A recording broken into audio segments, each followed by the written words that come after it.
الو. یعنی حال تو واقعا قسم خوردی؟ که دیگه همه حرفای تو رو به واسطه شفق بشنوم؟ چرا؟ باز تو چی فهمیدی؟ تو لندن میری؟ آره راستش میخواستم بهت بگم که چی شده ولی خب چیزی بشنوم. فردا باید ببینمت. نه.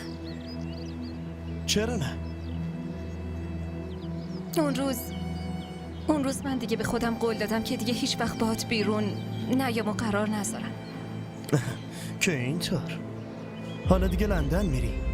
میخوای آدمای اینجا رو از زندگی حذف کنی؟ این چه حرفی که میزنی؟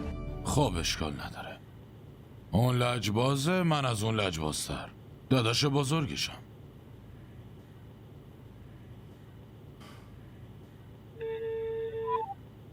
بگیرین. جواب داد، حرف بزنین. من؟ آره شما.